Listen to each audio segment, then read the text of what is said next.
Hello friends, welcome to my YouTube channel Pratap classes पे मैं आपका स्वागत करता हूं। कैसे हैं आप? उम्मीद करता हूं कि आप स्वस्थ होंगे और अपनी पढ़ाई भी बेहतरीन तरीके से कर रहे होंगे।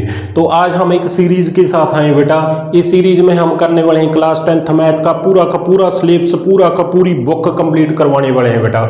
और इस सीरीज में हम 4 क्लासेज लेंगे आपकी, और 4 क्लासेज में बेटा आपके सभी के सभी चैप्टर कंप्लीट करवाए जाएंगे। वो भी पूरा बेसिक और पूरे कॉन्सेप्ट के साथ करवाएंगे बेटा। और वो सम करवाने वाले हैं बेटा जो आपके एग्जाम में पूछे गए सम है बेटा। और इस सीरीज से ही आपका एग्जाम आने वाला है। जो आपका 17 फरवरी में स्टार्ट होगा ना बेटा मैथ का पेपर, वो सभी के सभी सम बेटा इस सीरीज से आने वाले हैं बेटा। और आज इस क्लास में हम फर्स्ट 3 चैप्टर करने वाले हैं बेटा, पूरा बेसिक और पूरे कॉन्सेप्ट के साथ करवाने वाले हैं। तो चलते हैं बिना देरी किए हुए फर्स्ट चैप्टर की ओर। जो आपका फर्स्ट चैप्टर का सम दिया हुआ है ना बेटा, इसमें हमने बेटा एलसीएम और एचसीएफ फाइंड करने के लिए ये बोलेगा आपको। फर्स्ट चैप्टर में आपके 2 टाइप के सम बनेंगे बेटा। एक तो एलसीएम या फिर एचसीएफ पूछ सकता है बेटा आपको, या फिर वेरीफाई कह सकता है इसको करने के लिए। और जो आपका सेकंड सम आएगा ना इस चैप्टर में बेटा, वो काफी इंपॉर्टेंट सम है बेटा। स्क्वायर रूट में वैल्यू दी होगी और हमको बेटा वो इरेशनल प्रूफ करना होता है। तो सबसे पहले तो हम एलसीएम और एचसीएफ फाइंड करते हैं बेटा। कैसे फाइंड करेंगे वो हम बताते हैं आपको। जो आपका फर्स्ट सम दिया हुआ ना बेटा, वो 12, 15 और 21 दिया हुआ है बेटा। और हमने बेटा इसका एलसीएम और एचसीएफ फाइंड करना है। एक तो एलसीएम फाइंड करना है बेटा और एक एचसीएफ फाइंड करना है। यानी कि हमको बेटा एक स्टेटमेंट दी होगी, नंबर दे होंगे बेटा आपके। 2 नंबर भी आ सकते हैं, 3 नंबर भी आ सकते हैं और 4 नंबर भी आ सकते हैं बेटा। और हमने बेटा एलसीएम और एचसीएफ फाइंड करना है। कैसे फाइंड करेंगे बेटा? पूरा बेसिक और पूरे कॉन्सेप्ट के साथ हम जी क्लास लेने वाले हैं आपकी बेटा।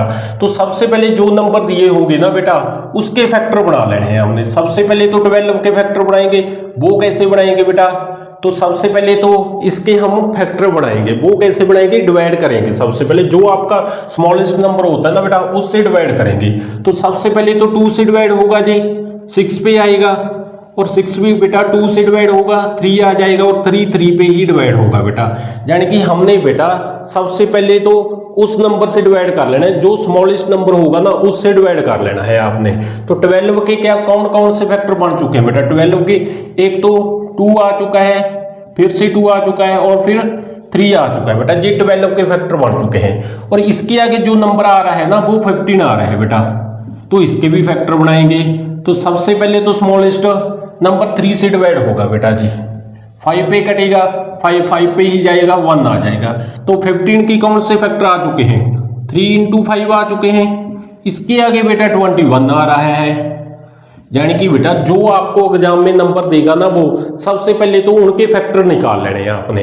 तो हमने 12 के निकाल लिए, 15 की निकाल लिए और 21 की निकाल लेंगे। 3 पे जाएगा। सबसे पहले जो स्मॉलेस्ट नंबर होगा ना बेटा, उससे डिवाइड करना है आपने। तो सबसे पहले तो 3 पे जाएगा, 7 आ जाएगा और 7 पे ही जाएगा, तो 1 आ जाएगा। तो 21 के फैक्टर क्या आ चुके हैं बेटा? 3 × 7 आ चुके हैं बेटा। ये हमने फैक्टर बना लिए बेटा। जो नंबर दिए होंगे ना एग्जाम में बेटा, उसके फैक्टर बना लेने आपने। आपको बेटा 2 नंबर भी दे सकता है वो, 3 नंबर भी दे सकता है और 4 नंबर भी दे सकता है वो। सबसे पहले हमारा क्या काम है? फैक्टर बनाना है। तो सबसे पहले तो फैक्टर बना लिए। और एचसीएफ कैसे निकालेंगे बेटा? अब आ जाते हैं एचसीएफ पर, हाईएस्ट कॉमन फैक्टर। यानी कि एचसीएफ कैसे निकालोगे आप? तो आपने बेटा ये देख लेना कौन सा नंबर कॉमन आ रहा है तीनों में। तो एक तो जहां पे 3 आ रहा है, 3 आ रहा है और 3 आ रहा है। आपने बेटा एचसीएफ में क्या करना है? आपने जो भी फैक्टर बनाएंगे ना बेटा, उसमें से कॉमन निकाल लेना है आपने तीनों से। जे 2 नंबर हो तो 2 से कॉमन निकाल लेना बेटा, 3 हो तो 3 से निकाल लेना। तो जहां पे तीनों में 3 कॉमन आ रहा है बेटा, एक तो 3 आ जाएगा। और कोई नंबर आ रहा है वो, तो उसके साथ बेटा मल्टीप्लाई कर देना है। यानी कि जहां पे हम 1 लगा देते हैं, जहां पे भी 1 लगा लेते हैं और जहां पे भी 1 लगा लेते हैं। यानी कि 1 भी अब कॉमन आएगा, तो जहां पे 1 भी लिखेंगे और जो भी कॉमन आएंगे ना बेटा, उसकी मल्टीप्लाई कर देना है अपने। तो हमारे पास एचसीएफ आ जाएगा। तो एक तो 3 कॉमन आ रहा था और एक 1 आ रहा था, तो मल्टीप्लाई करेंगे तो क्या आ जाएगा 3 आ जाएगा। यानी कि जे हमारे पास HCF आ चुका है बेटा। ये तो क्लियर हो चुका आपको। HCF कैसे निकालोगे, सबसे पहले जो नंबर दिए होंगे उसके हम फैक्टर बनाएंगे बेटा।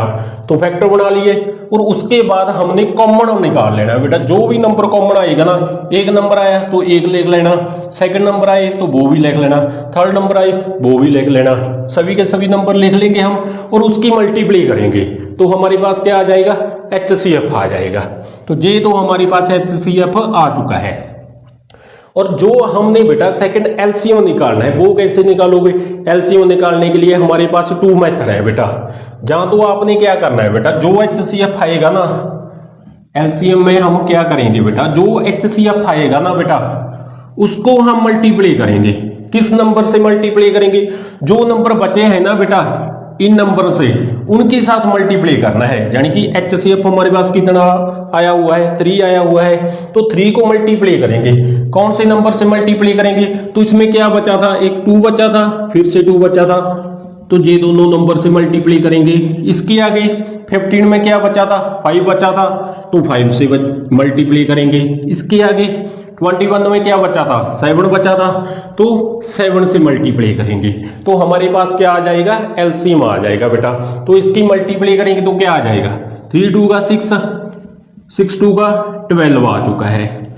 इन दोनों की मल्टीप्लाई करेंगे 35 आ चुका है और इन दोनों का मल्टीप्लाई कर देना आपने तो हमारे पास क्या आ जाएगा LCM आ जाएगा बेटा। ये हमारे पास LCM निकालने का तरीका था बेटा।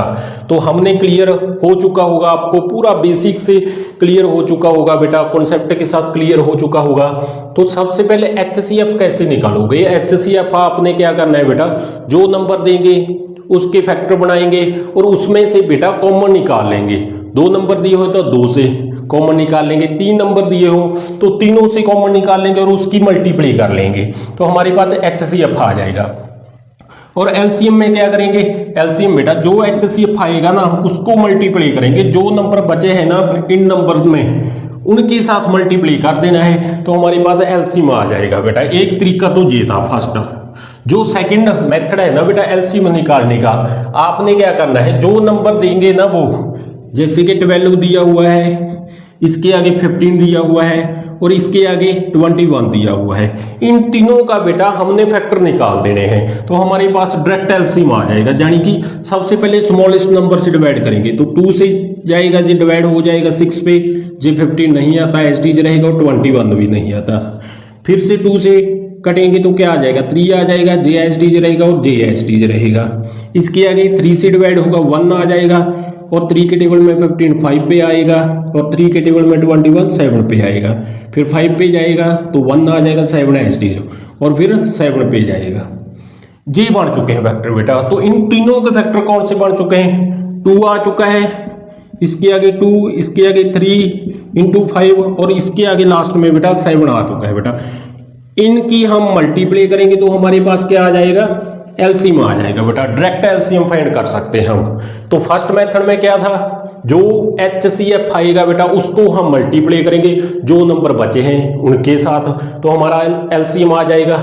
जहां फिर सेकंड तरीके में बेटा क्या है, सेकंड मेथड में क्या है, जो नंबर दिए होंगे ना उसके फैक्टर बना देने हैं हमने तो हमारे पास LCM आ जाएगा। ये हमारे पास HCF और LCM का कॉन्सेप्ट था बेटा।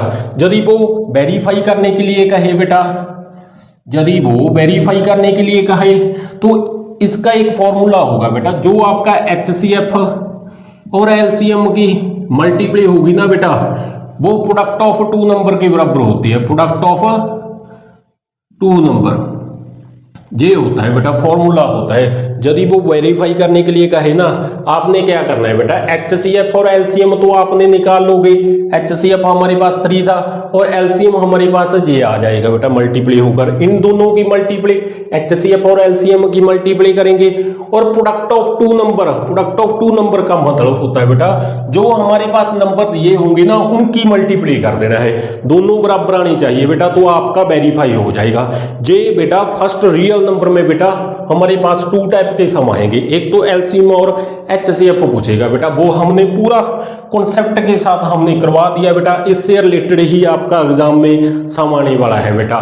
तो ये आपका फर्स्ट टाइप कंप्लीट हो चुके हैं बेटा, तो चलते हैं सेकंड टाइप की ओर।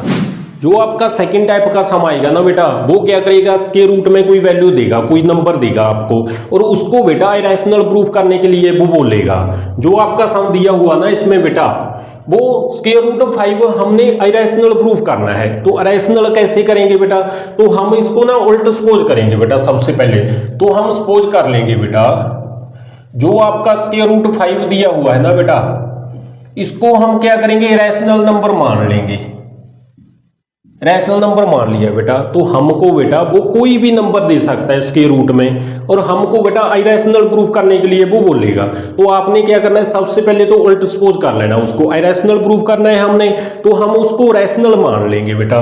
तो हमने स्क्वायर रूट 5 को इरेशनल प्रूफ करना है, और हमने सपोज कर लिया बेटा जो आपका स्क्वायर रूट 5 है ना, वो रैशनल मान लिया हमने। तो हमको पता है बेटा जो रैशनल नंबर होता है ना, रैशनल नंबर वो किसकी फॉर्म में होता है, वो बेटा a अपॉन बी की फॉर्म में होगा, क्योंकि बेटा जो रैशनल नंबर होंगे ना बेटा, वो a अपॉन बी या फिर p अपॉन q की फॉर्म में होते हैं बेटा। तो रैशनल नंबर माना है, तो जे नंबर क्या होगा, a अपॉन बी की फॉर्म में होगा बेटा।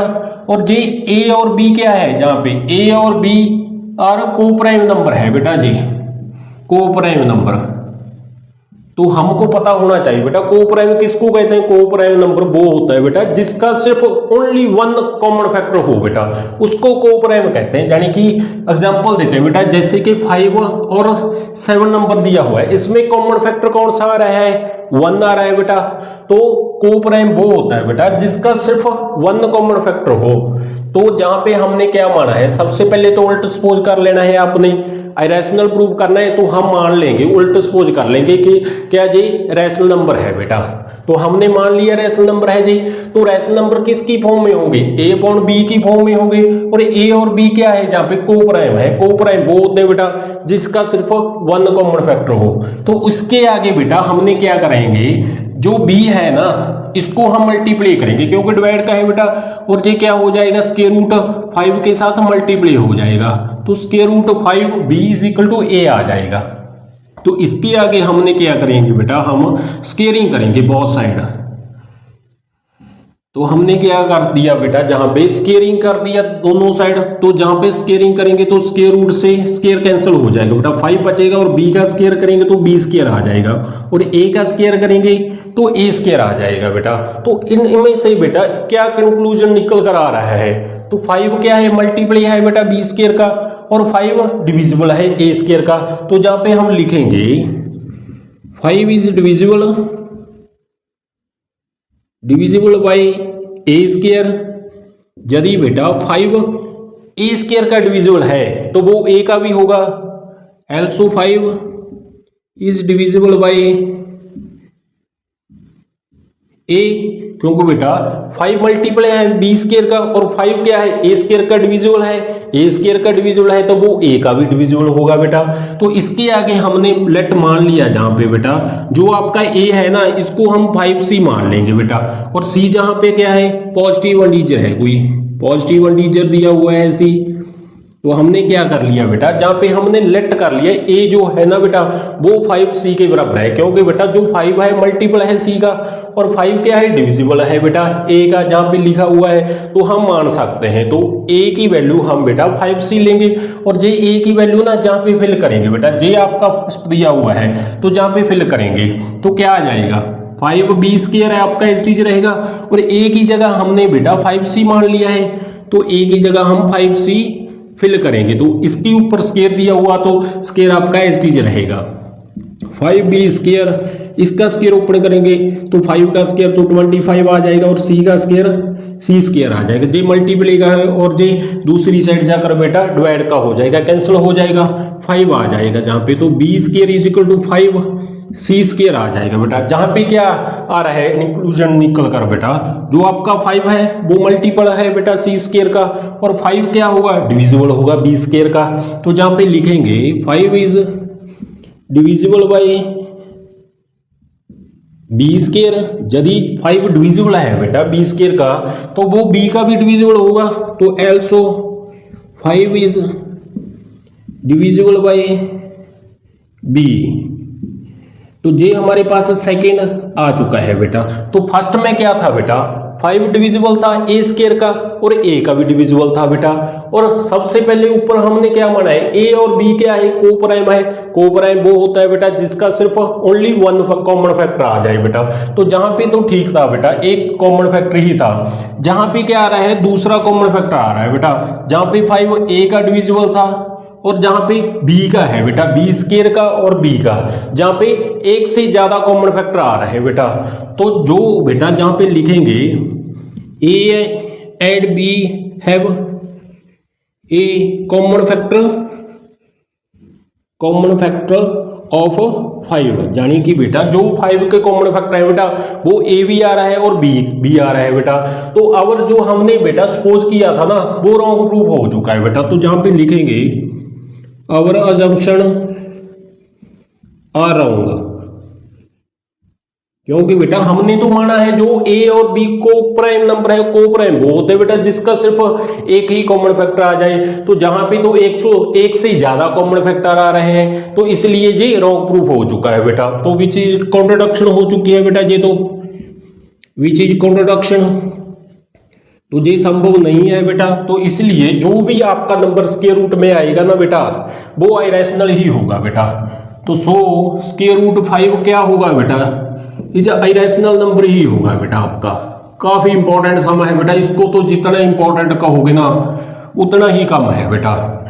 ये आपका सम बेटा पूछा गया सम है एग्जाम में बेटा, काफी इंपॉर्टेंट सम है बेटा। आपको स्क्वायर रूट में कोई भी वैल्यू दे सकता है बेटा, वो आपको स्क्वायर रूट 2 भी आ सकता है एग्जाम में बेटा, स्क्वायर रूट 3 भी आ सकता है, स्क्वायर रूट 7 भी आ सकता है बेटा, स्क्वायर रूट 11 भी आ सकता है, स्क्वायर रूट 13 भी आ सकता है, कोई भी नंबर आपको आ सकता है एग्जाम में बेटा। तो मेथड सिर्फ यही होगा बेटा, सबसे पहले तो हम उल्ट सपोज कर लेंगे उसको। इरेशनल प्रूफ करना है तो हम मान लेंगे उसको, उल्ट मान लेंगे बेटा कि ये नंबर रैशनल है। तो रैशनल किसकी फॉर्म में होगा, ए अपॉन बी की फॉर्म में होगा। ए और बी क्या है, को प्राइम है। को प्राइम वो होता है बेटा जिसका सिर्फ ओनली वन कॉमन फैक्टर हो। तो इसके आगे हमने बेटा स्केयरिंग करेंगे। स्केयरिंग के आगे हम बेटा जहां पे ए को वैल्यू ना 5c मान लेंगे। यदि आपको जहां पे 7 दिया हो तो 7c मान लेना आपने। यदि आपको 11 आ जाए तो आपने ए को 11c मान लेना बेटा। और ये वैल्यू जहां पे फिल करेंगे तो ये रॉन्ग प्रूफ हो जाएगा लास्ट पे। तो हमने बेटा कोई भी नंबर आपका स्क्वायर रूट में आ जाए बेटा वो हमेशा क्या रहेगा, इरेशनल नंबर ही रहेगा बेटा। ये आपका ये सेकंड टाइप थी बेटा, एग्जाम में पूछा गया समय, काफी इंपॉर्टेंट सम दिया हुआ है बेटा। इससे रिलेटेड आपका एग्जाम में एक सम फंसने वाला है बेटा। तो इसके साथ ही आपका फर्स्ट चैप्टर कंप्लीट हो चुका है बेटा। इस फर्स्ट चैप्टर में बेटा आपके 2 टाइप के सम आएंगे, यहाँ तो आपको एलसीएम और एचसीएफ पूछ सकता है। और सेकेंड टाइप ये है बेटा, ये इसको तो जितना इंपॉर्टेंट कहोगे ना उतना ही कम है बेटा। ये आपका फर्स्ट चैप्टर कंप्लीट हो चुका है बेटा, आपको पूरा का पूरा कॉन्सेप्ट आ चुका होगा बेटा। इससे रिलेटेड जो सम आएंगे ना बेटा हम 2-3 आपके लिए प्रैक्टिस के लिए दे देते हैं बेटा। जो आपका सबसे पहले तो इसका एलसीएम और एचसीएफ फाइंड करेंगे बेटा, 21, 15 और 7। इसका बेटा एक सम और दे देते हैं 9, 15 और 30। इन दोनों सम का आपने बेटा एलसीएम और एचसीएफ फाइंड करना है बेटा। इन दोनों सम का आपने क्या करना है, एलसीएम और एचसीएफ करना है बेटा। और इसके आगे बेटा जो आपके सेकंड टाइप के सम होंगे ना बेटा, इसमें आपने बेटा एक तो जहां पे लिखी हुई है बेटा तो ये आपने प्रैक्टिस के लिए कर लेना है बेटा। इसको ना हमने ये क्या है, इरेशनल प्रूफ करना है बेटा। इसको ये आपके लिए होमवर्क है बेटा, प्रैक्टिस के लिए सम है। तो जहां से ही आपका फर्स्ट चैप्टर से फंसने वाले हैं सम बेटा, इसको आपने प्रैक्टिस कर लेना है बेटा। इसके साथ ही आपका फर्स्ट चैप्टर कंप्लीट हो चुका है बेटा। तो चलते हैं सेकंड चैप्टर की ओर। इसके बेटा आगे आ जाता है आपका सेकंड चैप्टर। और सेकंड चैप्टर में भी आपके 2 टाइप के सम बढ़ेंगे बेटा। जो आपकी फर्स्ट टाइप है ना बेटा उसमें हमारे पास एक ग्राफ दिया होगा बेटा। ये हमारे पास एक ग्राफ दिया हुआ है, ये हमने बेटा एक ग्राफ बना लिया है। तो जहां पे एक्स एक्सिस ये लाइन एक्स एक्सिस होती है और जहां पे लेफ्ट हैंड साइड पे नेगेटिव पॉइंट आएंगे बेटा आपके, जहां पे पॉजिटिव वाई के पॉइंट होंगे और जहां पे नेगेटिव पॉइंट होंगे बेटा। हमको बेटा नंबर ऑफ जीरोज फाइंड करने के लिए वो बोलेगा नंबर ऑफ जीरोज। तो नंबर ऑफ जीरोज कैसे निकालेंगे बेटा आपने बेटा जे एक बात को ध्यान रखना है आपने बेटा, यदि आपको एग्जाम में ना बेटा y is equal to P X दिया हो तो आपने जो एक्स एक्सिस लाइन होगी ना बेटा उसको चेक करेंगे हम कि कितनी बार टच हो रही है बेटा वो। तो जहां पे y is equal to P X दिया हुआ है तो हम कौन सी लाइन चेक करेंगे, एक्स एक्सिस लाइन को चेक करेंगे बेटा कितनी बार टच हो रही है। तो जहां पे 1 टाइम टच हो रही है, जहां पे 2 टाइम और जहां पे 3 टाइम, तो इसका नंबर ऑफ जीरोज कितना होगा, 3 होगा बेटा। नंबर ऑफ जीरोज कितना होगा इसका, 3 होगा बेटा। तो आपने क्या करना है बेटा, एग्जाम में सिर्फ एक बात ध्यान में देख लेना है बेटा, यदि आपका बेटा एग्जाम में y is equal to P X दिया हो ना तो आपने एक्स एक्सिस लाइन को चेक करना है बेटा कि कितनी बार टच हो रही है बेटा। एक्स एक्सिस लाइन जहां पे भी दे सकता है वो, और वो वर्टिकली लाइन भी दे सकता है बेटा, वो वर्टिकली भी हो सकती है और हॉरिजॉन्टल लाइन भी वो आपको दे सकता है बेटा। तो y is equal to P X दिया हुआ है तो एक्स एक्सिस लाइन को चेक करेंगे बेटा। एक्स एक्सिस जहां पे दिया हुआ है तो 3 टाइम टच हो रही है, तो इसका आंसर क्या होगा, नंबर ऑफ जीरोज कितनी होगी, 3 होगी बेटा।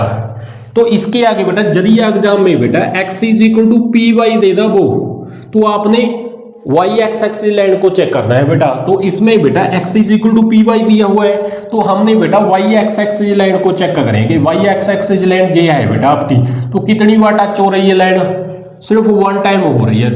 तो इसका नंबर ऑफ जीरोज कितना होगा, 1 होगा बेटा। तो ये कॉन्सेप्ट आपको बिल्कुल क्लियर हो चुका होगा बेटा। इसमें क्या करना होता है बेटा, यदि आपका एग्जाम में बेटा y is equal to P X देवो तो आपने एक्स एक्सिस लाइन को चेक करना है बेटा। तो एक्स एक्सिस लाइन ये है बेटा, आपको एक्स एक्सिस लाइन ना वो जहां पे भी दे सकता है बेटा, तो ये आपको y एक्स एक्सिस भी दे सकता है बेटा। तो आपने बेटा यदि y is equal to P X दिया हो तो आपने एक्स एक्सिस लाइन को चेक करना है। तो आपने एक्स एक्सिस लाइन को चेक करना है बेटा। तो एक्स एक्सिस लाइन कौन सी दी हुई है इस ग्राफ में, जे लाइन दी हुई है बेटा। तो कितनी बार टच हो रही है, 1 टाइम हो रही है। तो इसका नंबर ऑफ जीरोज कितना होगा, नंबर ऑफ जीरोज 1 होगा बेटा। ये क्लियर हो चुका है। यदि आपका बेटा x is equal to P Y देवो तो आपने y एक्स एक्सिस लाइन को चेक करना है बेटा। तो y एक्स एक्सिस कौन सी लाइन है इसमें, ये है बेटा हॉरिजॉन्टल लाइन दी हुई है। तो कितनी बार टच हो रही, 1 टाइम, 2 टाइम, 3 टाइम। तो इसका नंबर ऑफ जीरोज कितना होगा, नंबर ऑफ जीरोज कितना होगा, 3 होगा बेटा। ये आपको क्लियर हो चुका होगा बेटा। इससे रिलेटेड प्रैक्टिस के समय आपको दे देते हैं बेटा, जहां पे हम ग्राफ बना देते हैं बेटा। तो आपने ना नंबर ऑफ जीरोज को फाइंड करना है। तो जहां पे एक्स एक्स दिया हुआ है नेगेटिव, जहां पे पॉजिटिव और जहां पे नेगेटिव, जे ग्राफ दिया हुआ है बेटा। आपने इसका ना y is equal to P X दिया हुआ है और नंबर ऑफ जीरोज फाइंड करने हैं बेटा आपने, नंबर ऑफ जीरोज। और इसी ग्राफ पे आपने बेटा x is equal to P Y यानी कि y एक्स एक्सिस के ऊपर चेक करना है कि नंबर ऑफ जीरोज कितना है बेटा, नंबर ऑफ जीरोज। ये आपके लिए प्रैक्टिस के समय है बेटा।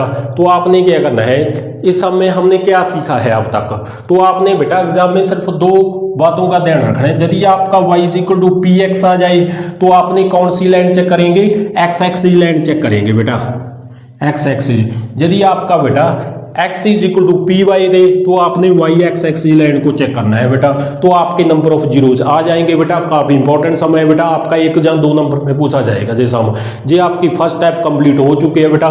तो चलते हैं सेकंड चैप्टर की सेकंड टाइप की ओर। इसके आगे बेटा आपकी सेकंड चैप्टर की सेकंड टाइप आ जाती है और इसमें हमने बेटा जीरोज को फाइंड करना है। यानी कि हमारे पास एक ना क्वाड्रेटिक इक्वेशन देगा वो, और हमने फैक्टर बनाएंगे और उसके ना वैल्यूज फाइंड कर लेंगे। सबसे पहले जो क्वाड्रेटिक इक्वेशन में जो वेरिएबल होगा ना, यानी कि जो x होगा ना, जहां a होगा या t होगा बेटा, उसकी वैल्यू हम सबसे पहले निकालेंगे और उसके आगे ना वेरीफाई करने के लिए वो बोलेगा। जो आपका फर्स्ट सम दिया हुआ ना इसमें बेटा एक क्वाड्रेटिक इक्वेशन दी हुई है। सबसे पहले तो वो लिखेंगे 6x² माइनस 3 माइनस 7x दी हुई है बेटा।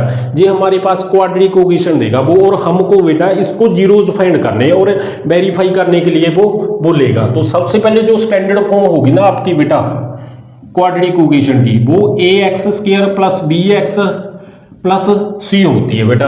तो इससे कंपेयर करेंगे पहले तो क्या इस फॉर्म में ये क्वाड्रेटिक इक्वेशन है या नहीं है। तो इसमें बेटा इसकी फॉर्म में नहीं है, क्योंकि बेटा जो एक्स का कोएफिशिएंट होगा ना वो सेकंड नंबर पे आना चाहिए। तो जहां पे क्या है एक्स का कोएफिशिएंट थर्ड नंबर पे है, तो इसको हम सबसे पहले तो सेकंड नंबर में लेकर आएंगे। तो 7x आगे आ जाएगा और -3 इसके पीछे चला जाएगा। तो ये हमारे पास क्वाड्रेटिक इक्वेशन की फॉर्म में आ चुकी है बेटा। तो इसके ना हमने जीरोज फाइंड करने। जीरो का मतलब होता है जो वेरिएबल होगा ना बीच में बेटा, इसमें क्या है कौन सा वेरिएबल है x दिया हुआ है, तो x की वैल्यू सबसे पहले हमने निकालनी है। यदि आपका वेरिएबल t दिया हो z दिया हो बेटा तो उसकी वैल्यू निकालेंगे बेटा। तो वैल्यू कैसे निकालेंगे, जो आपका फैक्टराइजेशन मेथड होता है ना उसकी अप्लाई से हम स्पॉट की हेल्प से बेटा हम x की वैल्यू निकालेंगे। तो वो फैक्टराइजेशन मेथड कौन सा होता है बेटा, ये हमने सेकंड चैप्टर पूरी डिटेल के साथ करवाया है बेटा, प्लेलिस्ट बनाई हुई है, वहां पे भी आप चेक कर सकते हो। तो फैक्टर कैसे बनाएंगे, जो आपका फर्स्ट टर्म होगी ना और लास्ट टर्म इसको हमने बेटा एज टीज ही लिख लेना है। जो आपकी फर्स्ट टर्म और लास्ट टर्म इसको तो हमने बेटा एज टीज ही लिखना है। ये हमारे पास फर्स्ट टर्म है और लास्ट टर्म हमारे पास -3 दी हुई है बेटा, इसको तो हम एज टीज ही लिखेंगे बेटा। तो इसके बीच में बेटा जो होगा ना उसको हम स्प्लिट करेंगे, यानी कि ब्रेक डाउन करेंगे बेटा, तोड़कर लिखेंगे उसको। तो जो आपका एक्स स्क्वायर का कोएफिशिएंट होगा बेटा उसको हमने ना लास्ट नंबर के साथ मल्टीप्लाई कर देनी है, यानी कि 6 को -3 के साथ मल्टीप्लाई करेंगे तो -18 आ जाएगा। और जो बीच में होगा ना बेटा यानी कि -7 इसको हमने तोड़कर लिखना है बेटा। तो ऐसे 2 नंबर चाहिए हमको बेटा जिसकी मल्टीप्लाई होकर तो -18 आ जाए और प्लस माइनस होकर -7 आ जाए। कौन से नंबर होंगे बेटा, तो वो होंगे बेटा -9x प्लस 2x होंगे बेटा, क्योंकि बेटा -9 से +2 करेंगे, प्लस माइनस क्या होगा बेटा माइनस होगा तो -7 आ जाएगा। और -9 को 2 के साथ मल्टीप्लाई करेंगे ना तो -18 आ जाएगा और हमको -18 ही चाहिए बेटा। तो सबसे पहले आपने क्या करना है बेटा, फैक्टर में क्या करना होता है, जो आपकी फर्स्ट टर्म होगी ना और लास्ट टर्म होगी उसको हमने एज टी ही लिखना है। ये आपकी फर्स्ट है और ये आपकी लास्ट है, इसको तो हम एज टी ही लिखेंगे बेटा। और इसके आगे आपने एक्स स्क्वायर के साथ जो कोएफिशिएंट होगा ना बेटा उसको हमने बेटा लास्ट नंबर के साथ मल्टीप्लाई कर देना है। तो लास्ट नंबर के साथ मल्टीप्लाई करेंगे तो -18 आ जाएगा और जो बीच होगा ना बीच में नंबर उसको हम स्प्लिट करेंगे, यानी कि तोड़कर लिखना होता है बेटा। तो -7 आना चाहिए। तो ऐसे 2 नंबर हमको चाहिए बेटा जिसकी मल्टीप्लाई होकर तो -18 बनना चाहिए और प्लस माइनस होकर -7 आना चाहिए। तो वो कौन से नंबर होंगे, -9 और 2 होंगे बेटा, क्योंकि बेटा इसकी प्लस माइनस करेंगे तो आपका -7 आ जाएगा और -9 को 2 के साथ मल्टीप्लाई करेंगे तो आपका 18 आ जाएगा। ये तो क्लियर हो चुका होगा आपको बेटा। इसके आगे जो आपके फर्स्ट 2 नंबर होंगे ना उनमें से कॉमन निकाल लेना है बेटा। तो कौन सा कॉमन आ रहा है, एक तो x आ रहा है और एक बेटा 3 का टेबल आ रहा है, क्योंकि 3 के टेबल में दोनों आ रहे हैं बेटा, वो टेबल निकालना होता है जो दोनों आने चाहिए बेटा। तो 3 आएगा, 3 के टेबल में 6 2 पे आएगा, एक x तो हम बाहर निकाल ली और एक x बचेगा। और 3 के टेबल में 9 3 पे आएगा, x को हमने बाहर निकाल लिया तो जहां पे तो 3 बचेगा। इसके आगे जो लास्ट नंबर हो गए उनमें से कॉमन निकाल लेना आपने। तो इनमें से तो कोई भी नंबर कॉमन नहीं आ रहा है बेटा, तो सिर्फ 1 ही आ गया बेटा, क्योंकि 1 ऐसा टेबल है बेटा वो सभी नंबर पे ही जाएगा बेटा।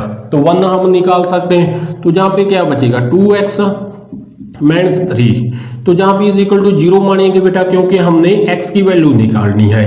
तो इसके आगे बेटा फैक्टर में आपके ये दोनों आपके किसी भी हालत में बराबर आने चाहिए बेटा। यदि आपके बराबर नहीं आते बेटा तो जहां पे आपने गड़बड़ी कर दी, तो जहां पे मिस्टेक कर दिया आपने वहां आपने करेक्ट कर लेना है बेटा। यदि आपके बेटा दोनों सेम आ जाते हैं तो बिल्कुल करेक्ट फैक्टर बनाए हैं आपने बेटा। तो जहां पे 2x -3 जहां पे भी 2x -3 है तो इनको तो हम कॉमन निकाल लेंगे। 2x -3 हमने कॉमन निकाल लिया, क्या बचेगा हमारे पास, एक तो 3x बचा है और एक +1 बचा है इक्वल टू 0। दोनों को फैक्टर बेटा आ चुके हैं बेटा, इन दोनों को हम 0 के बराबर रखेंगे तो 2x -3 इक्वल टू 0 आ जाएगा और इसको भी हमने बेटा 0 के बराबर रख लेना है इक्वल टू 0। तो जहां पे हम x की वैल्यू हम निकाल सकते हैं, -3 दूसरी साइड जाकर प्लस हो जाएगा और 2 मल्टीप्लाई का है और दूसरी साइड जाकर जी डिवाइड का हो जाएगा। जे x की वैल्यू आ चुकी है और जहां से क्या आएगा बेटा +1 है, दूसरी साइड -1 हो जाएगा और 3 क्या हो जाएगा डिवाइड हो जाएगा। तो हमारा काम फर्स्ट क्या था बेटा, जीरोज निकालनी थी, यानी कि x की वैल्यू निकालनी, जो भी वेरिएबल आएगा ना इसमें बेटा उसकी वैल्यू हमने निकालनी है सबसे पहले। तो x एक तो 3/2 आ चुका है, एक -1/3 आ चुका है बेटा, इसको तो हम अल्फा मानेंगे बेटा, ये तो हमारे पास अल्फा आ चुका है और इसको हमने बीटा माना है बेटा, क्योंकि बेटा हमने वेरीफाई भी करना है। तो यदि आपको बेटा सिर्फ जीरोज निकालने के लिए कहे तो जो वेरिएबल होगा ना उसकी वैल्यू आपने निकाल लेनी है और वहां पे ही छोड़ देना है। यदि आपको बेटा स्टेटमेंट में वेरीफाई करने के लिए कहे ना वो रिलेशन, तो आपने बेटा अल्फा और बीटा मान लेना है। जो आपकी फर्स्ट जीरोज आएगी ना उसको अल्फा मानेंगे, जो सेकंड आएगी बेटा उसको बीटा मानेंगे बेटा। तो हमने वेरीफाई करना है। वेरीफाई क्या करना है रिलेशन, जो आपका बेटा अल्फा प्लस बीटा होता है ना वो माइनस b/a के बराबर होता है, ये फॉर्मूला है बेटा। जो आपका बेटा सम ऑफ जीरो होता है ना अल्फा प्लस बीटा, वो माइनस b/a होता है, ये दोनों बेटा साइड आपकी बराबर आनी चाहिए तो आपका वेरीफाई हो जाएगा। तो अल्फा है, अल्फा हमने फर्स्ट जीरो को माना है बेटा 3/2, तो जहां पे 3/2 लेंगे और बीटा, बीटा हमारे पास बेटा माइनस 1/3 दिया हुआ है, यानी कि 1/3 आ जाएगा बेटा। और इसके आगे क्या है माइनस, और ए बी सी की वैल्यू जो होगी ना बेटा, जो आपकी स्टैंडर्ड फॉर्म होगी ना बेटा, यानी कि जो स्टेटमेंट होगी बेटा वहां से निकालेंगे। तो एक्स स्क्वायर के साथ ए होता है, तो ए हमारे पास 6 दिया हुआ है, तो ए तो हमारे पास 6 आ जाएगा, नीचे आ जाएगा। और ऊपर बेटा बी है और एक्स के साथ जो होता है ना बी होता है, तो -7 आ जाएगा, जहां पे -7 आ जाएगा। और इसके आगे क्या थी माइनस थी बेटा, तो इन दोनों को हम सॉल्व करेंगे, आपके दोनों वेरीफाई होनी चाहिए बेटा। तो इसका एलसीएम क्या आ जाएगा 6 आ जाएगा, और 6 को 2 के साथ डिवाइड करेंगे तो 3, और 3 को 3 के साथ मल्टीप्लाई करेंगे तो 9 आ जाएगा। 6 को 3 के साथ डिवाइड करेंगे 2, और 2 को 1 के साथ मल्टीप्लाई करेंगे तो 2 आ जाएगा। जी माइनस प्लस हो जाएगा 7/6, माइनस करेंगे तो 7/6 = 7/6। ये आपका वेरीफाई हो चुका है, यानी कि जो आपका सम ऑफ जीरो है ना बेटा वो वेरीफाई हो चुका है। और इसके आगे जो प्रोडक्ट ऑफ जीरो होगी ना, प्रोडक्ट ऑफ जीरो यानी कि अल्फा बीटा, वो c/a के बराबर होता है, जे भी आपका फॉर्मूला होता है बेटा, और जे भी आपका फॉर्मूला होगा। इनको तो आपने याद रखना पड़ेगा बेटा। और अल्फा बीटा की जो मल्टीप्लाई है ना बेटा वो इसके बराबर आनी चाहिए। तो अल्फा कितना दिया हुआ है, जो फर्स्ट जीरो आई थी उसको अल्फा माना था 3/2, बीटा हमारे पास -1/3 है बेटा। और ए बी सी वैल्यू हमने बेटा जहां से निकालनी है, तो जहां पे सी है तो सी हमारे पास -3 दिया हुआ है, नीचे ए, और ए हमारे पास 6 है बेटा। ये तो आपका कैंसिल हो जाएगा, तो -1/2 बचेगा, इसको भी कैंसिल करेंगे तो -1/2 आ जाएगा, यानी कि दोनों वेरीफाई हो चुके हैं बेटा। तो ये आपका सम कंप्लीट हो चुका है बेटा। इससे रिलेटेड तो आपका सम आएगा ही आएगा बेटा सेकंड चैप्टर से। तो इसमें हमने बेटा क्या करना था, एक तो जीरोज निकालनी थी बेटा और एक रिलेशन बेटा वेरीफाई करना था। तो इसमें हमने क्या सीखा है, सबसे पहले जो क्वाड्रेटिक इक्वेशन होगी ना उसके बेटा हमने फैक्टर बनाने हैं। फैक्टर हमने बेटा सिखा दिए हैं आपको। तो सबसे पहले फैक्टर बनाएंगे और हम ना जो वेरिएबल होगा ना उसकी वैल्यू निकाल लेंगे। जो आपका फर्स्ट वेरिएबल की वैल्यू आएगी ना उसको तो हम अल्फा मानेंगे और सेकंड को बीटा मानेंगे बेटा। और जो अल्फा प्लस बीटा होता है ना वो माइनस b/a के बराबर होता है, जहाँ पे वैल्यूज फिल करेंगे आपके दोनों बराबर आनी चाहिए बेटा। और जो आपकी प्रोडक्ट ऑफ जीरो होती है ना अल्फा बीटा वो c/a के बराबर होती है। तो जहां पे भी वैल्यू फिल करेंगे तो आपके दोनों आंसर बराबर आने चाहिए बेटा। तो आपके दोनों बराबर नहीं आते तो आपका वेरीफाई नहीं होगा बेटा। किसी भी हालत में ये दोनों बराबर आने चाहिए बेटा, तो आपका सम कंप्लीट हो जाएगा। काफी इंपॉर्टेंट सम है बेटा। इसके साथ ही आपका सेकंड चैप्टर खत्म हो चुका है बेटा। इससे रिलेटेड हम सम आपको प्रैक्टिस दे सकते हैं बेटा। जो सबसे पहले जो हमने एक ग्राफ दिया था बेटा वो आपने प्रैक्टिस कर लेना है। और इसके रिलेटेड बेटा जो आपकी एक्सरसाइज 2.2 है ना बेटा उसमें सम दिए हुए हैं बेटा, आपने प्रैक्टिस कर लेनी है। ये आपका पूरा का पूरा सेकंड चैप्टर का कॉन्सेप्ट और बेसिक पूरा कंप्लीट हो चुका है बेटा। तो चलते हैं थर्ड चैप्टर की ओर।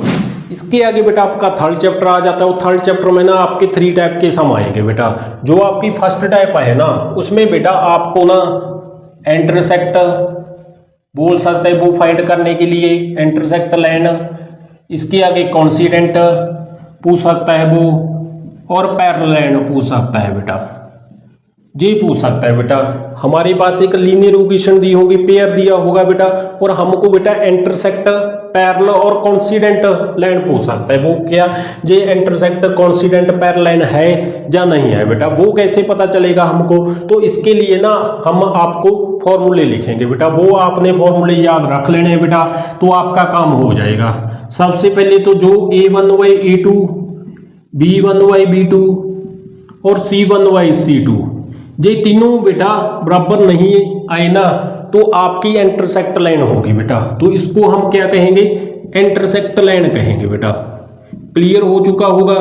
यदि आपका बेटा ये तीनों बराबर आंसर ना आए ना, उसको हम इंटरसेक्ट लाइन कहेंगे। इसके आगे बेटा A1/A2, B1/B2 और C1/C2 दो बराबर आ जाए बेटा, और एक यदि आपका आंसर बराबर ना आए बेटा, तो उसको हम पैरेलल लाइन कहेंगे। उसको क्या कहेंगे? पैरेलल लाइन कहेंगे बेटा। ये क्लियर हो चुका होगा।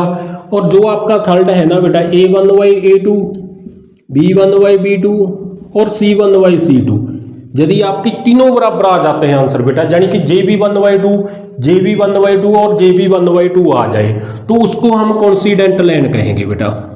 कोइंसिडेंट लाइन, ये क्लियर हो चुका होगा बेटा कॉन्सेप्ट। यानी कि हमको बेटा एग्जाम में इंटरसेक्ट लाइन पूछ सकता है, वो कोइंसिडेंट पूछ सकता है और पैरेलल लाइन पूछ सकता है बेटा। तो इंटरसेक्ट हम कब कहेंगे? यदि आपके तीनों आंसर बेटा बराबर नहीं आए, तो उसको हम इंटरसेक्ट लाइन कहेंगे। यदि आपके दो आंसर बराबर आ जाए बेटा, एक ना बराबर आए आंसर, तो उसको हम पैरेलल लाइन कहेंगे। और यदि आपके तीनों आंसर बराबर आ जाते हैं बेटा, तो उसको कोइंसिडेंट लाइन कहेंगे बेटा। और इसके अलावा ना आपको बेटा कॉन्सिस्टेंट और इनकॉन्सिस्टेंट पूछ सकता है वो बेटा। इसके बगैर ना बेटा आपको कॉन्सिस्टेंट और इनकॉन्सिस्टेंट पूछ सकता है बेटा। तो कॉन्सिस्टेंट और इनकॉन्सिस्टेंट कब कहोगे आप? यदि आपकी इंटरसेक्ट लाइन और कोइंसिडेंट लाइन आ जाए बेटा, तो उसको हम क्या कहेंगे? कॉन्सिस्टेंट कहेंगे। क्लियर हो चुका होगा बेटा। कॉन्सिस्टेंट कब कहोगे आप? यदि आपकी इंटरसेक्ट लाइन आ जाए एक तो, और एक कोइंसिडेंट लाइन आ जाए, उसको हम कॉन्सिस्टेंट कहेंगे बेटा। उसको हम क्या कहेंगे? कॉन्सिस्टेंट कहेंगे। और इनकॉन्सिस्टेंट कब कहोगे? यदि आपकी पैरेलल लाइन आ जाए, उसको हम कॉन्सिस्टेंट कहेंगे। तो ये तीन फॉर्मूले ही आपको लिखाए हैं बेटा। इंटरसेक्ट आप कब कहोगे? यदि आपके तीनों आंसर बराबर नहीं आए, इंटरसेक्ट को ही हम कॉन्सिस्टेंट कहते हैं बेटा। और यदि आपके दो आंसर बराबर और एक ना आए, तो उसको पैरेलल लाइन कहेंगे, और पैरेलल लाइन को ही हम इनकॉन्सिस्टेंट कहेंगे। तीनों आंसर आपके बराबर आ जाए, तो उसको हम क्या कहेंगे? कोइंसिडेंट लाइन कहेंगे बेटा। यदि आपको कॉन्सिस्टेंट और इनकॉन्सिस्टेंट पूछ लिया वो उसने, तो आपने कॉन्सिस्टेंट बोल देना है। इसके रिलेटेड एक दो सम हम करवा देते हैं बेटा, तो आपका कॉन्सेप्ट पूरा कंप्लीट हो जाएगा जी। तो जो आपके पास लीनियर पेयर दिया हुआ ना इस बार बेटा, वो एक तो 2x - 3y - 5 दिया हुआ है इज इक्वल टू 0, और एक बेटा लीनियर पेयर जो दिया हुआ ना हमारे पास 4x - 6y और -10 दिया है बेटा इज इक्वल टू 0। हमने बेटा इसका ना इंटरसेक्ट, कोइंसिडेंट और पैरेलल लाइन बताना है। ये कौन सी लाइन है बेटा? तो कैसे बताएंगे? आपने क्या करना है बेटा, ये फॉर्मूले लगाए ना बेटा, ये हमने लगा देना है। तो सबसे पहले तो फॉर्मूला लिखेंगे, A1/A2 होगा, B1/B2 होगा, C1/C2 होगा बेटा। तो जो आपका फर्स्ट लीनियर पेयर होता ना, ये तो x के साथ A1 होगा, y के साथ क्या होगा? B1 होगा। जो कांस्टेंट होगा ना, यानी कि x y के बगैर, उसको हम C1 कहेंगे। ये सेकंड लीनियर पेयर है, तो इसमें ये A2 आ जाएगा, B2 और ये C2 आ चुका है बेटा। तो ये वैल्यूज ना हम जहां पे फिल करेंगे, तो हमको पता चल जाएगा ये कौन सा है बेटा। तो सबसे पहले तो A1 आ रहा है, तो A1 कौन सा है? 2 है, 2 फिल करेंगे। A2 हमारे पास 4 है, is equal to the sign दिया हुआ है। इसके आगे B1 हमारे पास -3, B2 हमारे पास -6 दिया हुआ है, इज इक्वल टू C1 हमारे पास -5 और C2 हमारे पास -10 दिया हुआ है।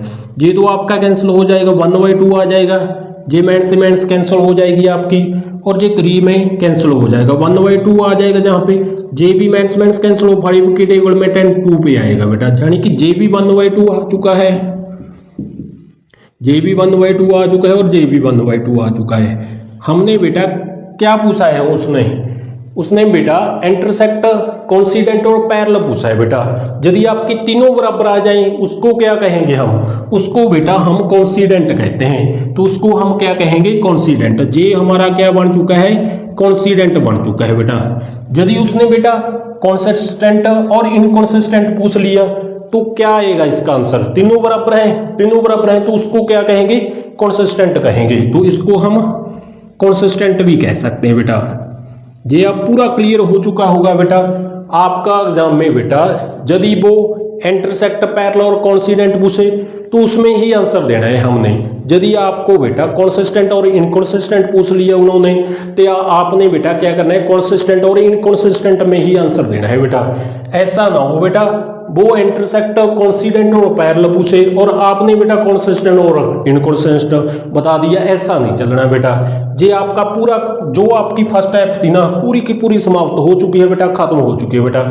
इसके रिलेटेड हम एक सम हम आपको दे रहे हैं बेटा। जो आपका लीनियर पेयर दिया हुआ ना 4x + 3y - 5 = 0, एक तो जी दिया हुआ है बेटा, एक 3x - 7y - 7 = 0 दिया हुआ है। ये फर्स्ट लीनियर पेयर है और ये आपका सेकंड लीनियर पेयर है बेटा। तो इसमें बेटा आपने इंटरसेक्ट, कोइंसिडेंट और पैरेलल बताना है कि कौन सा पैरेलल, इंटरसेक्ट और कोइंसिडेंट है। इसी में से बेटा यही बताना है कंसिस्टेंट कौन सा है और इनकंसिस्टेंट कौन सा है बेटा। ये आपका फर्स्ट टाइप कंप्लीट हो चुकी है बेटा। तो चलते हैं सेकंड टाइप की ओर। जो आपकी बेटा थर्ड चैप्टर में सेकंड और थर्ड टाइप है ना बेटा, इसमें आपको एलिमिनेशन मेथड वो पूछ सकता है निकालने के लिए और सब्स्टिट्यूशन मेथड निकालने के लिए वो बोल सकता है बेटा। तो सबसे पहले तो इस टाइप में बेटा आपको एक तो एलिमिनेशन मेथड आ सकता है और एक बेटा आपको सब्स्टिट्यूशन मेथड आ सकता है। ये दोनों मेथड आपको आनी चाहिए बेटा, किसी भी हालत में कोई भी मेथड पूछ सकता है बेटा। एलिमिनेशन मेथड भी पूछ सकता है वो आपको और सब्स्टिट्यूशन मेथड भी आपको पूछ सकता है। तो सबसे पहले जो स्टेटमेंट दी हुई है ना बेटा, जे सम पूछा गया सम है एग्जाम में बेटा। तो सबसे पहले जो गिवन है ना फर्स्ट इक्वेशन s - t = 3 दिया हुआ है, ये हमारे पास फर्स्ट इक्वेशन दी हुई है। और सेकंड हमारे पास sy3 + ty2 = 6 दिया हुआ है बेटा। और हमने बेटा इसको ना एलिमिनेशन मेथड और सब्स्टिट्यूशन मेथड से सॉल्व करना है बेटा। तो सबसे पहले तो हम बेटा सब्स्टिट्यूशन मेथड से सॉल्व करेंगे बेटा, पूरा बेसिक और पूरे कॉन्सेप्ट के साथ ये दोनों मेथड आपको करवाने वाले हैं बेटा। तो सबसे पहले तो हम सब्स्टिट्यूशन मेथड करेंगे बेटा। तो सब्स्टिट्यूशन मेथड में क्या करना होता है बेटा, जो हमारे पास इक्वेशन दी होंगी ना फर्स्ट और सेकंड, आपने क्या करना है, आपने फर्स्ट इक्वेशन से वैल्यू निकाल लेनी है बेटा। जहां तो s की वैल्यू निकाल लेनी है, जहां फिर t की वैल्यू निकाल लेनी है बेटा। और वो सेकंड में पुट कर देनी है बेटा, यानी कि सेकंड में फिल कर देनी है बेटा। यदि आप सेकंड से निकालते हो s या फिर t की वैल्यू बेटा, वो फर्स्ट में निकाल देना है, यानी कि फर्स्ट में फिल कर देना है बेटा। तो जो सबसे पहले जो आपके पास इजी इक्वेशन है ना उसको उठा लेंगे बेटा हम। तो ये इजी इक्वेशन दी हुई है, यानी कि s - t = 3 दिया हुआ है। तो जहां से हम बेटा s या t की वैल्यू ना इजीली फाइंड आउट कर सकते हैं बेटा। तो s की वैल्यू निकालेंगे जो फर्स्ट इक्वेशन है बेटा। तो माइनस t दिया हुआ है, इसको हम दूसरी साइड लेकर जाएंगे तो प्लस का हो जाएगा, यानी कि जो s की वैल्यू आएगी ना वो 3 + t आ चुकी है बेटा। फर्स्ट से निकाली है आपने वैल्यू s की, तो कौन में से वैल्यू फिल करेंगे, सेकंड इक्वेशन में फिल करेंगे बेटा। तो जी s की वैल्यू 3 + t जहां पे फिल करेंगे तो क्या आ जाएगा, 3 + t आ जाएगा। s की जगह हमने 3 + t फिल कर दी है, नीचे 3 आ चुका है और t/2 st रहेगा = 6। तो सब्स्टिट्यूशन मेथड में अब तक हमने क्या सीखा है बेटा, दो इक्वेशन दी होंगी बेटा हमारे पास फर्स्ट और सेकंड। यदि हमने बेटा फर्स्ट इक्वेशन से वैल्यू निकाली वो सेकंड में फिल कर देनी है, यदि आपने बेटा सेकंड से निकाली वैल्यू वो फर्स्ट में फिल कर देनी है। तो हमने फर्स्ट से निकाली s की वैल्यू वो सेकंड में फिल कर दी बेटा। इसके आगे हम बेटा इसका एलसीएम निकालेंगे तो 6 आ जाएगा। 6 को 3 के साथ ऐड करेंगे 2 और 2 को 3 + t के साथ मल्टीप्लाई करेंगे तो क्या आ जाएगा, 6 आ जाएगा। और 2 को फिर 2t के साथ करेंगे तो 2t आ जाएगा। प्लस 6 को 2 के साथ डिवाइड करेंगे 3 और 3 को t के साथ मल्टीप्लाई करेंगे तो 3t आ जाएगा = 6। 2t + 3t आपका 5t हो जाएगा। और जे 6 डिवाइड का है बेटा और 6 के साथ मल्टीप्लाई करेंगे तो 36 आ जाएगा। तो 5t = 36। 6 प्लस का है, इसको दूसरी साइड लेकर जाएंगे तो माइनस का हो जाएगा, माइनस होकर 30 आ जाएगा और 5 क्या है मल्टीप्लाई का है और दूसरी साइड जाकर जे डिवाइड का हो जाएगा। तो हमारे पास t की वैल्यू आ चुकी है बेटा 6 आ चुकी है। और ये वैल्यू बेटा हम जहाँ पे फिल करेंगे तो s की वैल्यू आ जाएगी। 3 प्लस t की वैल्यू हमारे पास 6 है, तो हमारे पास s की वैल्यू 9 आ चुकी है बेटा और t की वैल्यू 6 आ चुकी है। जो भी इक्वेशन में वेरिएबल होंगे ना बेटा उसकी वैल्यू हम निकालेंगे। तो ये तो हमारे पास सब्स्टिट्यूशन मेथड था बेटा। सब्स्टिट्यूशन मेथड में क्या था, जो हमारे पास फर्स्ट और सेकंड इक्वेशन होगी ना, फर्स्ट से वैल्यू निकालोगे तो आपने सेकंड में फिल करना है, यदि आप सेकंड से निकालते हो तो फर्स्ट में फिल कर देना है। तो इसके आगे हम सिंपलीफाई करेंगे और हमारे पास जो भी वेरिएबल होंगी ना इक्वेशन में उसकी वैल्यू आ जाएगी बेटा। ये आपका सब्स्टिट्यूशन मेथड था। जो आपका सेकंड मेथड एलिमिनेशन मेथड है ना बेटा, एलिमिनेशन मेथड, इसमें क्या करना होता है, जो इक्वेशन होगी ना बेटा फर्स्ट और सेकंड, जैसे ये तो आपकी फर्स्ट इक्वेशन दी हुई है, ये फ्रैक्शन में दी हुई है, तो इसको सबसे पहले तो हम सॉल्व करेंगे। सॉल्व कैसे करेंगे बेटा, इसका एलसीएम निकालेंगे तो 6 आ जाएगा, 6 को 3 के साथ डिवाइड करेंगे 2 आएगा, 2 को s के साथ मल्टीप्लाई करेंगे तो 2s आ जाएगा, प्लस 6 को 2 के साथ डिवाइड करेंगे तो 3 को t के साथ मल्टीप्लाई करेंगे 3t is equal to 6, 2s plus 3t जे 6 मल्टीप्लाई का हो जाएगा 36 आ जाएगा। जे हमारे पास सेकेंड इक्वेशन आ चुके बेटा सॉल्व होकर।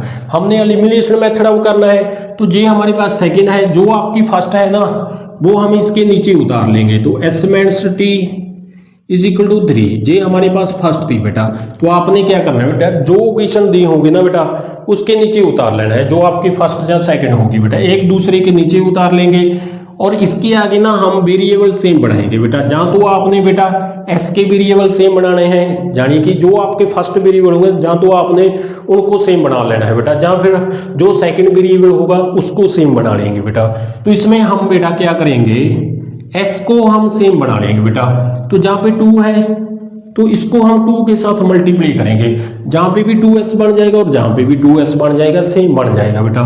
तो मल्टीप्लाई कर, ये तो आपकी इक्वेशन एसटीजी रहेगी, 2s plus 3t is equal to 36, ये आपकी सेकंड थी बेटा एसटीजी रहेगी। और 2 को मल्टीप्लाई करेंगे ना 2s, 2 को t के साथ करेंगे 2t इज इक्वल टू 2 को 3 के साथ करेंगे तो 6 आ जाएगा, ये हमारे पास फर्स्ट थी। और इसके आगे हमने बेटा साइन चेंज कर देना है, जे प्लस का है जे तो माइनस का हो जाएगा, यानी कि जो नीचे साइन होगा ना उसका ऑपोजिट साइन लगा देना है आपने। जहां पे प्लस था माइनस होगा, जे माइनस का है जे प्लस का होगा, जे प्लस का है जे माइनस का होगा, जे तो आपका कैंसिल हो जाएगा बेटा।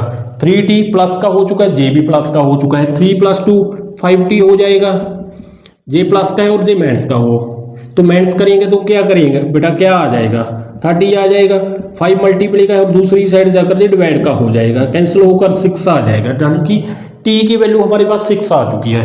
ये 6 की वैल्यू बेटा, जो t की वैल्यू आएगी ना वो फर्स्ट सेकंड में कहीं पे भी आप फिल कर सकते हो, तो दूसरी वेरिएबल की वैल्यू आ जाएगी। ये t की वैल्यू हम बेटा जहां पे फिल कर देते हैं, जो हमारे पास s minus t is equal to 3 था ना, जहां पे t हम फिल करेंगे तो s माइनस t की वैल्यू 6 है इज इक्वल टू 3 और माइनस 6 दूसरी साइड जाकर जे प्लस का हो जाएगा, तो s की वैल्यू हमारे पास 9 आ चुकी है बेटा। तो एलिमिनेशन मेथड में क्या था बेटा, आपने जो इक्वेशन होगी ना बेटा वो एक दूसरे के नीचे उतार लेंगे सबसे पहले, और फिर जो वेरिएबल होगा ना वो सेम बनाएंगे बेटा। एलिमिनेशन में वेरिएबल को सेम बनाना है बेटा, इसके आगे साइन चेंज करेंगे, कैंसिल करेंगे और हमारे पास वेरिएबल की वैल्यू आ जाएगी। जो आपका सब्स्टिट्यूशन मेथड था ना, इसमें जो आपकी इक्वेशन होगी ना, यदि आपको बेटा फर्स्ट इक्वेशन से वैल्यू निकालते हो आप तो वो सेकंड में फिल कर देना है, यदि आपने सेकंड से वैल्यू निकालते हो ना वो फर्स्ट में वैल्यू फिल करेंगे, तो हमारे पास वेरिएबल की वैल्यू आ जाएगी। दोनों का आंसर सेम आएगा बेटा, चाहे आप सब्स्टिट्यूशन से करो चाहे आप एलिमिनेशन से करो। आपको बेटा एग्जाम में जे सम जरूर पूछा जाएगा, काफी इंपॉर्टेंट सम है बेटा, काफी बार पूछेगा सम है बेटा। यदि आपको सब्स्टिट्यूशन से सॉल्व करने के लिए वो बोले तो आपने सब्स्टिट्यूशन मेथड से सॉल्व कर देना है बेटा। यदि आपको एलिमिनेशन मेथड से सॉल्व करने के लिए वो बोले तो आपने एलिमिनेशन मेथड के साथ ये सम कर देना है। काफी इंपॉर्टेंट सम है बेटा। इससे रिलेटेड एक और सम आपको करवा देते हैं बेटा, तो चलते हैं नेक्स्ट सम में। इसके आगे बेटा चैप्टर नंबर 3 का एक सम और आ चुका है बेटा, काफी इंपॉर्टेंट सम है बेटा, जे आपका पूछा गया सम है बेटा एग्जाम में। जे स्टेटमेंट दी हुई है बेटा, हमने बेटा सब्स्टिट्यूशन और एलिमिनेशन मेथड से इसे सॉल्व करने वाले हैं बेटा।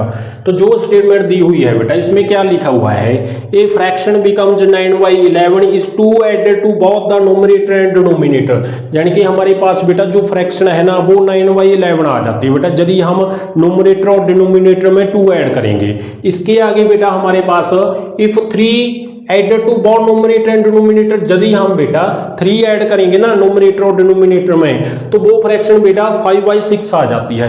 तो हमने बेटा फ्रैक्शन फाइंड करनी है।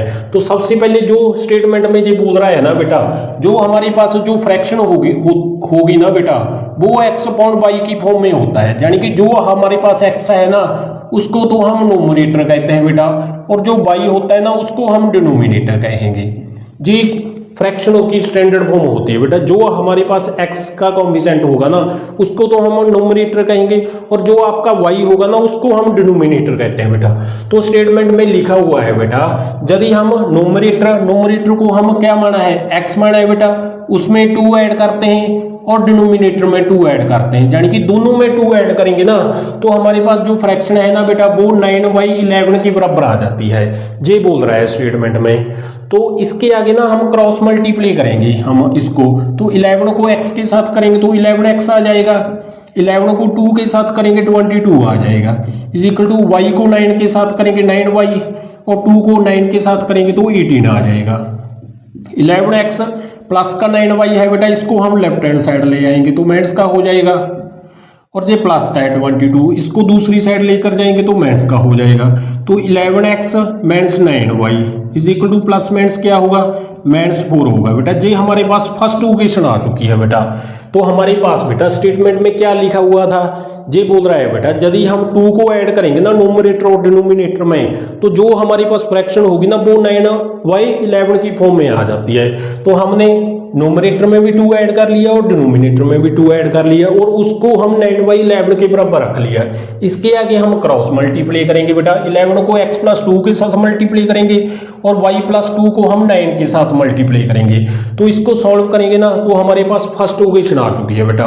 और सेकेंड लाइन में बेटा इसके आगे लिखा हुआ है, यदि हम 3 को ऐड करेंगे, यानी कि जो हमारे पास फ्रैक्शन होगी बेटा वो x अपॉन y की फॉर्म में होती है। इसके आगे जो बोल रहा है बेटा न्यूमरेटर में भी 3 ऐड करना है और डिनोमिनेटर में भी 3 ऐड करना है, तो फ्रैक्शन 5/6 आ जाती है बेटा। इसके आगे हम फिर से क्रॉस मल्टीप्लाई करेंगे, 6 को हम x प्लस 3 के साथ मल्टीप्लाई करेंगे तो क्या आ जाएगा, 6 को x के साथ किया 6x, 6 को 3 के साथ किया 18, y प्लस 3 को 5 के साथ करेंगे तो 5y प्लस 15 आ जाएगा। 6x 5y को हम लेफ्ट हैंड साइड ले जाएंगे माइनस का हो जाएगा, और 18 को हम राइट हैंड साइड लेकर जाएंगे तो माइनस का हो जाएगा। तो 6x minus 5y is equal two plus minus करेंगे तो माइनस 3 आ जाएगा, जहां पे हमारी सेकंड इक्वेशन आ चुके हैं बेटा। तो सबसे पहले तो हमने क्या करना है, जो भी स्टेटमेंट का सम होगा ना आपका बेटा, सबसे पहले तो आपने एक काम कर लेना बेटा, उनमें से ना इक्वेशन बना लेनी है बेटा। तो हमने बेटा जे स्टेटमेंट दी हुई थी तो हमने बेटा फर्स्ट इक्वेशन और सेकंड इक्वेशन बना ली है बेटा, तो हमारा काम आसान हो चुका है बेटा। तो अब हम एलिमिनेशन मेथड से सबसे पहले तो इसको सॉल्व करेंगे। तो एलिमिनेशन में हम बेटा आपको क्या बताया था, जो आपकी फर्स्ट और सेकंड इक्वेशन होती ना इसको हम एक दूसरे के नीचे उतार लेंगे। जे सेकंड है तो x के नीचे x का कॉम्बिसेंट आ जाएगा 6x, y के नीचे y का कॉम्बिसेंट आ जाएगा minus 5y is equal to minus 3। ये हमारे पास सेकंड थी बेटा। तो एलिमिनेशन मेथड में क्या होता है बेटा, हम ना इक्वेशन जो भी वेरिएबल होते हैं ना इक्वेशन में उनको सेम बनाना है बेटा। तो जहां पे क्या है 11x है, जहां पे क्या है 6x है, तो दोनों सेम बनाने हैं बेटा। जहां तो आपने x के कॉम्बिसेंट को सेम बनाना है, जहां फिर आपने वेरिएबल y के वेरिएबल को सेम बनाना है बेटा।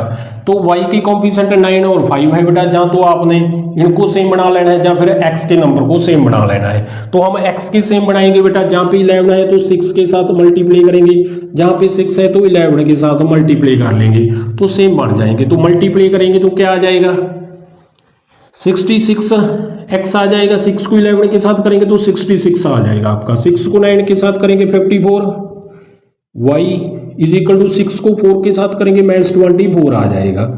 ये फर्स्ट थी। 11 को 6 के साथ करेंगे 66x, 11 को 5 के साथ करेंगे 55y आ जाएगा।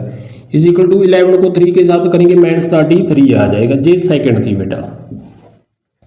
इसके आगे हम साइन चेंज करेंगे। जे प्लस का है, जे तो माइनस का हो चुका है बेटा, जे तो कैंसिल हो चुका है। जे माइनस का है, जे प्लस का हो चुका है। जे माइनस और जे प्लस का, प्लस माइनस क्या होगा, माइनस होगा बेटा। 1y आ जाएगा, प्लस का साइन आएगा बेटा क्योंकि प्लस के बड़े हैं बेटा। और इसके आगे जे माइनस है तो जे प्लस का हो जाएगा। जे प्लस का बन चुका है और जे माइनस का बन चुका है, तो प्लस माइनस करेंगे तो क्या आ जाएगा, माइनस हो जाएगा, तो 9 आ जाएगा। y की वैल्यू हमारे पास 9 आ चुकी है बेटा। और जे y की वैल्यू ना हम जहाँ पे फर्स्ट या फिर सेकंड में फिल कर सकते हैं, तो हमारे पास x की वैल्यू आ जाएगी। तो 6x है आपका एज टीज रहेगा। और जे 9 वैल्यू ना जहाँ पे फिल करेंगे बेटा सेकंड इक्वेशन में, माइनस 5y, y हमारे पास 9 दिया हुआ है, is equal to minus 3। 6x 5 को 9 के साथ हम मल्टीप्लाई करेंगे तो 45 is equal to minus 3। 6x ये दूसरी साइड जाकर ये प्लस का हो जाएगा, प्लस माइनस करेंगे तो माइनस हो जाएगा, 42 आ जाएगा प्लस का। और 6 मल्टीप्लाई का है और दूसरी साइड जाकर ये डिवाइड का हो जाएगा। तो हमारे पास 7 आ चुका है बेटा। तो x की वैल्यू हमारे पास 7 आ चुकी है और y की वैल्यू हमारे पास 9 आ चुकी है। तो हमने फ्रैक्शन फाइंड करनी है बेटा। फ्रैक्शन हमको पता है बेटा x पाउंड y की फॉर्म में होती है। तो x की वैल्यू हमारे पास 7 है, यानी कि न्यूमरेटर हमारे पास 7 आ चुका है और y की वैल्यू हमारे पास 9 आ चुकी है। जे हमारे पास फ्रैक्शन आ चुके हैं बेटा। काफी इंपॉर्टेंट सम है बेटा। जे हमने एलिमिनेशन मेथड से सॉल्व किया है बेटा। तो आपने सब्स्टिट्यूशन मेथड से भी आपने सॉल्व करना है बेटा। तो आपने क्या करना है, जो हमारे पास इक्वेशन दी हुई है ना, एक तो जो इक्वेशन आई हुई थी बेटा 11x minus 9y is equal to minus 4 दिया हुआ है, ये फर्स्ट थी बेटा। और सेकंड हमारे पास 6x minus 5y is equal to minus 3 दी हुई है बेटा। ये हमारे पास सेकंड है। तो एलिमिनेशन मेथड में तो हमने बेटा x के सेम बनाएंगे नंबर या फिर y के सेम बनाएंगे। सब्स्टिट्यूशन मेथड में ऐसा नहीं करना होता बेटा। तो सब्स्टिट्यूशन मेथड में आपने बेटा एक से वैल्यू निकालनी है और दूसरे में फिल करनी है। तो फर्स्ट से निकाल लेते हैं बेटा x की वैल्यू 11x, इसको हम दूसरी साइड लेकर जाएंगे तो प्लस का हो जाएगा और 11 क्या हो जाएगा, डिवाइड का हो जाएगा दूसरी साइड। जे हमारे पास x की वैल्यू आ चुकी है बेटा, फर्स्ट से निकाली है तो जे सेकंड में फिल करेंगे तो 6 एस टी रहेगा। और x की वैल्यू हमारे पास माइनस 4 प्लस 9y नीचे 11 minus 5y is equal to minus 3 आ चुका है बेटा। इसके आगे हम बेटा 6 को मल्टीप्लाई करेंगे बीच में तो कितना आ जाएगा, 6 4 का 24 होगा माइनस का, और 6 को 9 के साथ करेंगे तो 54 आ जाएगा y। 11 को हम बेटा एलसीएम निकालेंगे तो क्या आ जाएगा, 11 और 11 को हम 5 के साथ मल्टीप्लाई करेंगे तो 55 आ जाएगा। इज इक्वल टू 11 को 3 के साथ मल्टीप्लाई करेंगे माइनस 33 आ जाएगा। जे बन चुका है बेटा सिंप्लीफाई होकर।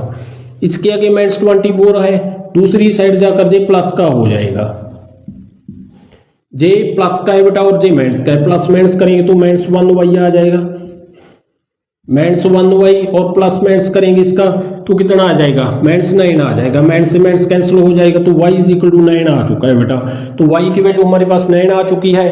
तो y की वैल्यू हम फर्स्ट या सेकंड में फिल करेंगे बेटा, जहां पे भी आप इसको थर्ड मान सकते हैं तो जहां पे भी फिल कर सकते हो आप। तो x is equal to minus 4 plus 9 और y की वैल्यू हमारे पास 9 आ चुकी है बेटा। 9 फिल करेंगे नीचे 11 माइनस 4, 9 को 9 के साथ करेंगे तो 81 नीचे 11 प्लस माइनस करेंगे तो 77 आ जाएगा नीचे 11 और कैंसिल होकर जे 7 आ जाएगा। x की वैल्यू हमारे पास 7 आ चुकी है और y की वैल्यू हमारे पास 9 आ चुकी है बेटा। वैल्यू आपकी सेम होगी बेटा, चाहे आप एलिमिनेशन से करो चाहे आप सब्स्टिट्यूशन मेथड से करो तो आपकी वैल्यू सेम आएगी बेटा। तो काफी इंपॉर्टेंट सम दिया हुआ है बेटा। स्टेटमेंट आपको दी होगी बेटा एग्जाम में। सबसे पहले हम इक्वेशन बनाएंगे और उसको हम बेटा सब्स्टिट्यूशन और एलिमिनेशन मेथड से सॉल्व कर सकते हैं बेटा। तो आपका आंसर आ जाएगा। काफी इंपॉर्टेंट सम है बेटा आपका। 4 या 5 नंबर में पूछा जाएगा जे सम बेटा, ऐसा स्टेटमेंट वाले सम। जो भी स्टेटमेंट वाले सम है ना बेटा आपके चैप्टर नंबर 3 में, उसकी आपने प्रैक्टिस कर लेनी है बेटा। हमने पूरा का पूरा कॉन्सेप्ट पूरा बेसिक के साथ हमने करवा दिया है बेटा। इसके साथ ही आपका चैप्टर नंबर 3 की 3 टाइप हो चुके हैं बेटा। फर्स्ट टाइप में आपका बेटा इंटरसेक्ट, कॉन्सिडेंट, पैरेलल, कंसिस्टेंट और इनकंसिस्टेंट पूछ सकता है वो बेटा। और सेकंड और थर्ड टाइप में बेटा आपको एलिमिनेशन और सब्स्टिट्यूशन मेथड पूछ सकता है बेटा। इसके साथ ही आपका थर्ड चैप्टर पूरा कॉन्सेप्ट के साथ कंप्लीट हो चुका है बेटा। तो इस सीरीज में बेटा हमने एक क्लास ले ली है बेटा, जिसमें आज हम फर्स्ट क्लास में 3 चैप्टर कर चुके हैं बेटा, और सेकंड क्लास में फिर से 3 चैप्टर करेंगे, थर्ड क्लास में फिर से 3 और फोर्थ क्लास में फिर से 3 बेटा। तो आपके पूरा का पूरा कंप्लीट सिलेबस हो जाएगा बेटा। तो आज इस क्लास में बस इतना ही बेटा।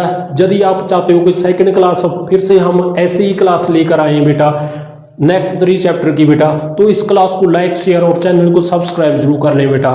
जय हिंद।